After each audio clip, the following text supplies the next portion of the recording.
Vamos a ver la unidad 2, que es concepto de probabilidad. Al comenzar con el estudio de la probabilidad, hay tres cuestiones a resolver. ¿Qué es la probabilidad? ¿Cuáles son sus reglas? ¿Y cómo se calculan las probabilidades? ¿Qué es la probabilidad? Es un concepto muy difícil de definir, a pesar de que sea un concepto que manejamos desde muy pequeños, porque cuando somos chiquitos podemos preguntarle a la mamá si iremos a jugar a la plaza hoy. Y depende de la cara de la mamá, por ahí la mamá nos dice, tal vez sí, o depende cómo te portes, o tal vez la mamá nos diga, sí, por supuesto que vamos. Y entonces somos pequeños, pero ya tenemos muy clara la noción de que si esa tarde nos vamos a ver con los amigos en la plaza o no, porque de acuerdo a la respuesta de la mamá ya tenemos la idea de cuán probable es que a la tarde vayamos a la plaza a jugar.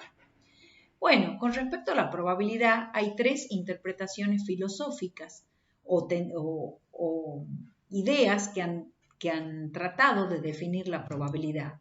Una es la clásica. La clásica nos dice que todos los sucesos son igualmente verosímiles. ¿Cuál es el problema de esta interpretación? Que habla de verosimilitud, que es un sinónimo de probabilidad para tratar de definir la probabilidad. Y por otro lado, sabemos que es imposible que dos sucesos sean igualmente verosímiles. Supongamos que yo diga, ¿cuál es la probabilidad de que dos personas se casen a los 30 años?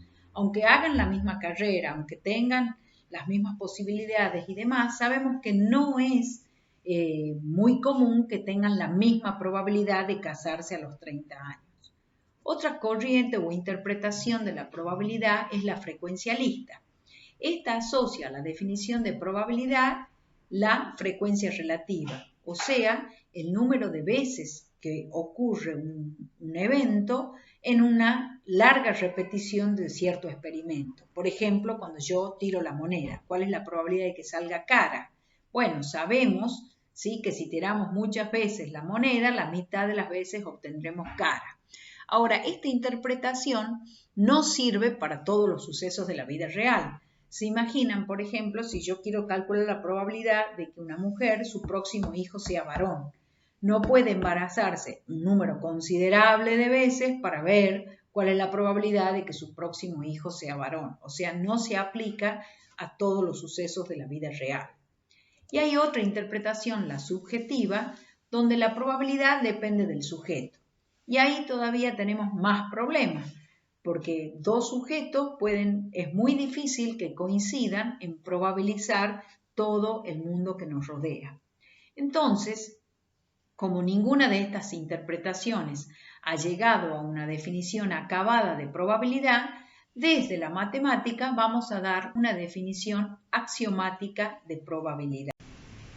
Vamos a ver entonces algunos conceptos previos.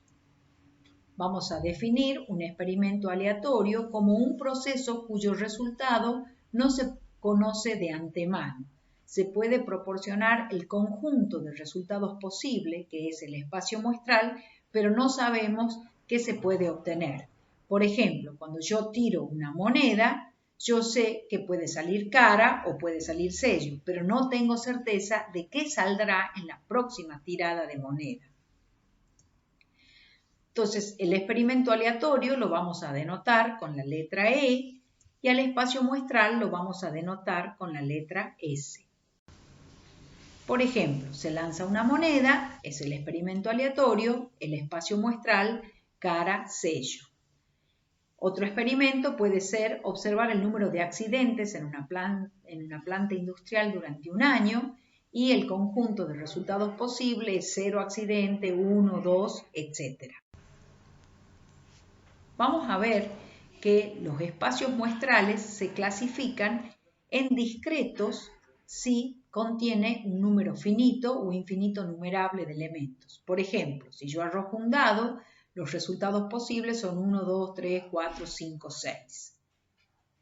Y también pueden ser continuos, es decir, cuando están contenidos en un intervalo de los reales. Por ejemplo, si yo mido el tiempo de duración de un componente electrónico.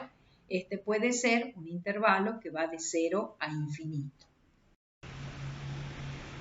Un suceso es un subconjunto del espacio muestral y normalmente se denotan con letras mayúsculas.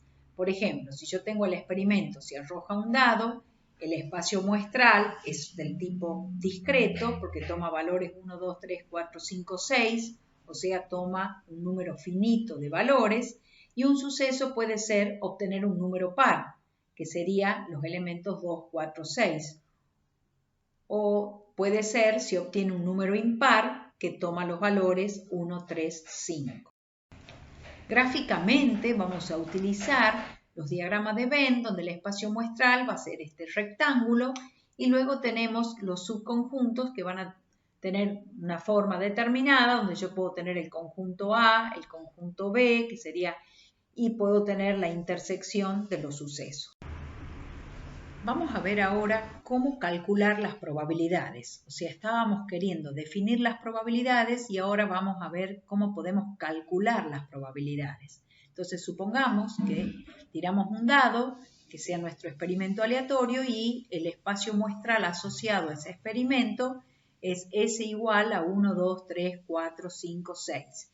Y podríamos, por ejemplo, querer calcular cuál es la probabilidad de obtener un 3. O cuál será la probabilidad de obtener un número par. Para el cálculo de probabilidades vamos a asociar o vamos a traer a nuestra mente la interpretación filosófica frecuencialista de la probabilidad, que define la probabilidad de A como el número de casos favorables a A sobre el número de casos posibles. Entonces, en nuestro ejemplo, si queremos calcular la probabilidad de obtener un 3, va a ser el número de casos favorables a obtener un 3, que es 1, sobre el número de casos posibles, que es 6. Y si quisiera calcular la probabilidad de obtener un número par, el número de casos favorables al suceso obtener un número par es 3, y el número de casos posibles es 6. Entonces la probabilidad sería igual a 3 sextos. Supongamos otro ejemplo. Se lanza una moneda equilibrada 3 veces y se quiere calcular las siguientes probabilidades. La probabilidad de obtener al menos una cara, no obtener caras, obtener exactamente una cara, obtener a lo sumo una cara. Estemos atentos cómo vamos a resolver este problema y las expresiones de cada uno de los aportados. Obtener al menos una cara, no obtener caras, obtener exactamente una cara, obtener a lo sumo una cara. Entonces, tenemos el experimento, el espacio muestral asociado y queremos calcular primero la probabilidad de obtener al menos una cara. Entonces, vamos a tomar del espacio muestral los sucesos que son favorables a obtener al menos una cara. Entonces son el suceso que tiene las 3 caras, los 3 sucesos que tienen 2 caras y los 3 sucesos que tienen una sola cara. Entonces la probabilidad de ese suceso A va a ser igual a 7 sobre 8, o sea, 7 casos favorables a A sobre los 8 casos posibles. Veamos ahora el suceso no obtener cara. El único elemento que va a formar este suceso es la terna sello, sello, sello. O sea que la probabilidad de B va a ser 1 sobre 8. Veamos ahora el suceso obtener exactamente una cara. Entonces, de todos los sucesos posibles del espacio muestral, voy a tomar solo las ternas que tienen una sola cara, que serían cara, sello, sello, sello, cara, sello y sello, sello, cara. O sea, tengo 3 ternas de las 8 posibles. Por eso la probabilidad de C va a ser 3 octavos. Y por último tenemos obtener a lo sumo una cara, ¿sí? Nuevamente voy a tener, acá voy a tener los sucesos que no me da cara o que me da a lo sumo una cara. O sea, 0 cara y a lo sumo una cara. Entonces van a ser las ternas cara, sello, sello, sello, cara, sello, sello, sello, cara y sello, sello, sello. O sea que la probabilidad de D va a ser 4 sobre 8.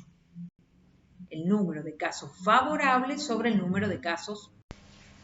Finalmente llegamos a la definición axiomática de probabilidad. Dado un experimento aleatorio y su espacio muestral asociado, decimos que la probabilidad es una función que está definida desde una familia de subconjuntos del espacio muestral F a los reales, donde a cada elemento de la familia de subconjuntos del espacio muestral le asigna un número real que designamos con PDA. Estos números cumplen con los siguientes axiomas.